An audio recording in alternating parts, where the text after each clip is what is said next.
So do you get the idea of boundaries but struggle with how to express them the right way? Like you know what you want, but you just can't get it out? Well, look no further. Today, we're going to be looking at some examples of boundaries and some ideas around languaging around these boundaries. We're going to take a look at some examples of emotional boundaries, topic boundaries, work boundaries, and time boundaries. So bust out your motherfucking journal, press pause when you need to, and write some of these down so that you can arm yourself with boundary language ideas. And stay tuned until the end for when I share my boundary hacks, especially around the word no, which terrifies people. Okay, here we go. Cue music. Potty, she talking naughty. Here to help your trouble, she don't judge nobody. Even if you're not at your top and it's a lie, she try to make you see a different train of thought. Hi guys, and welcome back to my channel. I am the Pottymouth Guru, your friendly East Coast trucker mouth therapist, where my mission is to help you learn how to unfuck yourself one video at a time. So, we want to set boundaries, but we don't know what to say. This is a new process for many of us, and so when someone crosses our boundary, we're suddenly freaked out and at a loss for words. And so things end up staying exactly the same. If this sounds like you are not alone. It makes a lot of sense if you feel this way. A lot of people struggle to set boundaries and keep boundaries because of things like fear of rejection and ultimately abandonment, fear of confrontation, feeling super guilty, and maybe we were never taught healthy boundaries. Last week, we talked about the importance of boundaries and the process of how to set them and stick to them. We never really got into the languaging around boundaries. There were just a few examples. And many of you reached out and had all sorts of questions about exactly what to say in specific situations, so I thought I'd do a video to give you guys a whole bunch of examples. Now let's take a look at what some unhealthy boundaries look like. Feeling over-responsible for other people's feelings, like feeling totally responsible for someone's happiness. Oversharing, like saying too much too soon, versus being like totally closed off and not expressing your feelings or your needs. The inability to say no. Issues with our sense of self. Deciding how we feel about ourselves based on how other people treat us. Giving our power away all the motherfucking time. That's allowing other people to make decisions for us. And when that happens, we end up feeling powerless to take responsibility for our own shit and our own lives. Let's get right to it, shall we? Now, these are just examples. They may or may not work for you, but you can use them as a base point to come up with your own. Some goals to work towards. Making sure that your point is assertive and clear. Not overly aggressive and not people-pleasing. No explaining or justifying. Setting it up so that there's little to no room for a whole bunch of negotiation from the other person. Doing it in a respectful way without getting crazy angry. Not apologizing for the boundary.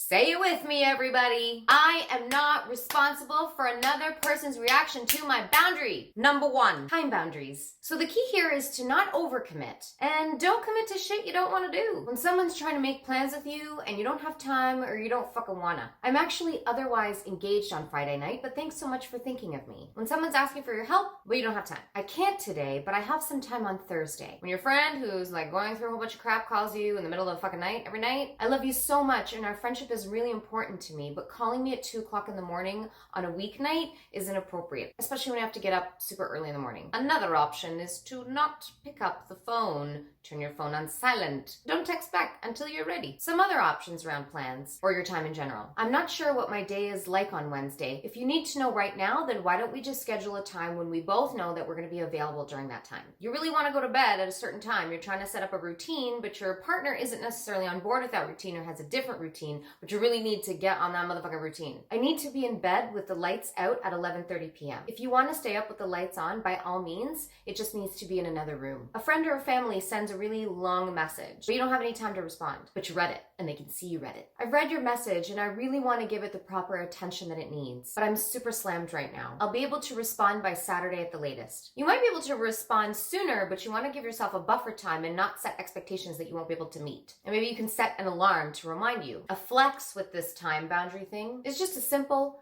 I'm unavailable, but thanks for thinking of me. A bigger flex, no thanks. And remember, being unavailable can mean literally anything. It can be work, It can be sitting around watching Netflix, eating Oreos, plans with friends, playing with your dog while eating fuzzy peaches, or having a nap. You don't owe anyone an explanation. Number 2, emotional boundaries. You do not have to agree or accept behavior that you feel is harmful and disrespectful. So maybe an argument is getting really fucking heated and you just know that you can't be in it anymore. Listen, I'm feeling really triggered and I don't feel like I can keep going. I need a break. I will reach out when I'm ready to continue this conversation. Or if someone's anger is really fucking with your shit. I can see that you're really upset right now, but you don't get to take your anger out on me. Maybe you're in a situation where you're going to a family dinner and your family decides to bring up your sexuality or your gender in a way that makes you feel uncomfortable, or you're just not ready to discuss it. Maybe your uncle is asking you weird, inappropriate questions. Maybe your grandma starts in on Jesus. Maybe your mom keeps asking you the same questions and expecting different results. This is not a topic I'm willing to discuss right now. Or this is not a topic I'm willing to discuss with you. This approach to discussing a topic that's very important is inappropriate, so I'm going to have to cut this conversation short. And if it keeps going, if people don't let it go, if these comments or questions continue, I'm going to be forced to leave dinner. And then if it continues again, leave dinner. Another one for when you're feeling unsafe in a conflict. I don't feel safe when you raise your voice in a disagreement. Please stop or I will be forced to leave this conversation. Maybe your partner comes to you to discuss a conflict that you had earlier, but you've had a really fucked up day, you're really tired and you don't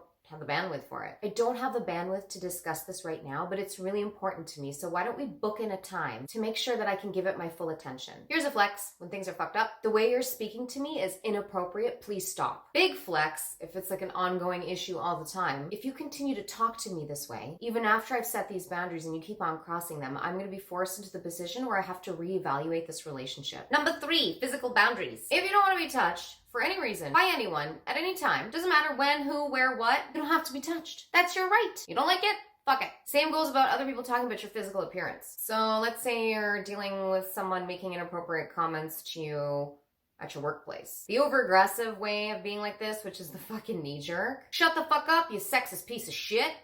The very standard people-pleasing response of yeah, I totally get it. You were just like trying to be funny. Here's some options that are just right. What did you mean by that? I didn't get it. And they might say it again. I still don't get it. Is that supposed to be funny? Or you can say, I don't find comments like that amusing at all. Another one, please don't make comments about my appearance. Maybe you're dealing with your mom who's always making comments on your weight. Talking about my appearance is no longer on the table. Or I have a new boundary in that I don't talk about my weight anymore. Maybe you're a person that doesn't like to be touched or you don't like hugs, but someone that you know is always going in for a fucking hug and you're always having to dodge a goddamn hug. I'm not a hugger. It's absolutely nothing personal. I would just appreciate it if you didn't go in for the hug. Maybe you're in a bad place and your spouse or partner really wants to hug you, but you just don't want to be touched for any reason. I love you so much. I just need some space right now, so hugging isn't really on the table at the moment. Maybe you have a roommate or a sister that's always borrowing your shit without asking. If you want to borrow my clothes, please ask first. You're on a date or you're with your partner and they're trying to get down your pants and you don't really feel like it. I don't want to have sex right now. Or maybe you're like dating a new person and the way they're doing something makes you feel really weird. The way that you're touching me right now is making me feel uncomfortable. Please stop. Number 3, topic boundaries. You do not have to talk about topics that make you feel uncomfortable or anxious. This is a very relevant topic right now. Speaking of topics. Maybe your friends are always talking about politics and it's driving you fucking batshit crazy. If you guys are going to be talking about politics all night, I won't be able to join you. Maybe someone is always going on about the same thing over and over again and it's just sucking you dry. I know how you feel about this topic and I just don't want to discuss it anymore. Maybe you're dating someone and they keep going on about their ex. Or maybe it's a friend who went through a breakup 2 years ago and is still talking about their ex. And it's like all the time. And you can't talk about anything else. It's always about the ex. I really want to spend time with you, but I can't if we're always discussing your ex. Maybe someone is really gung-ho about their religion or about a newfound spiritual path, but it's something that really doesn't jive with you and you really don't want to talk about it. Or maybe even makes you feel uncomfortable. I understand and value your spiritual beliefs, but talking about this makes me feel uncomfortable. Maybe you just don't have the bandwidth in the moment to talk about the thing. I don't have bandwidth to talk about this right now. Another option for a friend or a family member where you have very different beliefs. We have different beliefs around this topic and our relationship is really important to me. So I'd prefer that we don't speak about it anymore. And you know, when I reached out to people about what they wanted to hear about in this video, a whole bunch of people brought up the idea of social media. So here are my thoughts and experiences about social media. Unfollow shit that makes you feel uncomfortable. Or people that post shit all the time that makes you feel uncomfortable and you don't want to deal with that shit. Just unfollow them. And think about unfriending people that are being really toxic. And specifically toxic on your page, because if you unfollow them and they're still bombarding you and you say, hey man, back off please, and they keep going, kind of time to maybe unfriend. And if you do unfollow someone and they matter to you, you just don't like the shit that they post, you can always go back occasionally and check up on them, or maybe just call them or text them to see how they're doing instead. My own story about social media is that people used to get into these like crazy fights on my social media, and I would message them individually and I would say, hey guys, please don't talk like that on my page, or you can't call people names, or I would set whatever boundaries, and they'd be like, hey, yeah, but it's the internet. And I'd be like, yeah, but it's my corner of the internet. So I would really like to stay friends with you online.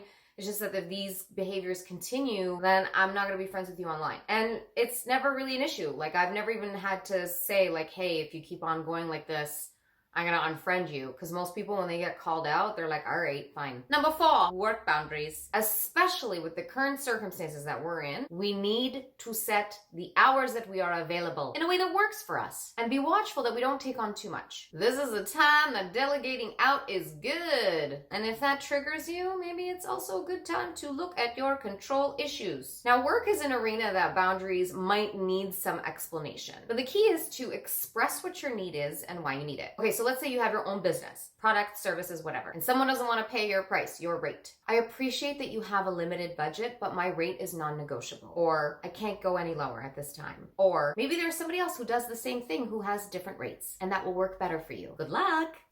Maybe you're at home and you just get a random message and there's like a last minute Zoom meeting, but you're like in the middle of life. You're in like a flow of something. Maybe you're eating, maybe you're hanging out with your pets, whatever the fuck. An option is just to ignore the message. Or you can say, unfortunately, I'm unable to attend right now. If it's imperative that I know what goes on in the meeting, I can always connect with somebody who was at the meeting, watch a video of the meeting, or get a transcript of the meeting. Good luck.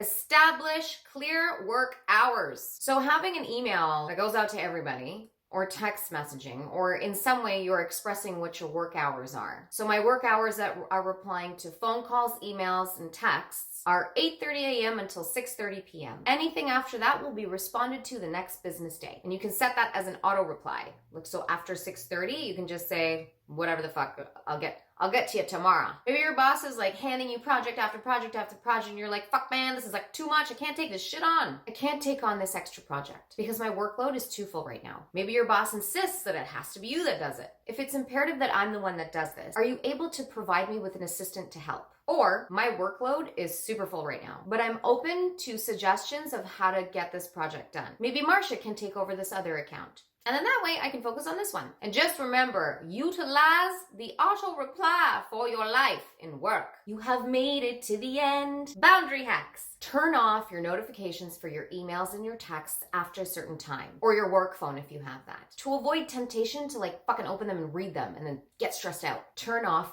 your ringer at night, or put it on airplane mode. And not just at night, anytime you want to be unavailable. Auto replies on your email, auto replies on your text. The word no. Some options. Let me think about it. When do you need to know by? Here's a great statement of how to not be forced to say yes. Give me a day to think about it. I don't make commitments before checking everything out first. That's it. Those are boundary examples, languaging, and the hacks and the things. Here's what I want to know. I want you to put in the motherfucking comments the following things. What boundaries have worked for you? What languaging specifically has worked for you? Because this is going to be super helpful for people who are in the comments looking for suggestions. What's a statement that you really want to say to someone, a boundary, that you're fucking scared to say it? Put it in there and let's have a conversation about it. Thank you so much for coming and joining me on this boundary journey. If you liked what you see, push the like button, hit subscribe. I'm a growing channel. Hit the little bell thingy if you want to get notifications for my videos. They come out once a week. And have yourselves a fantastic weekend. Word to your mother.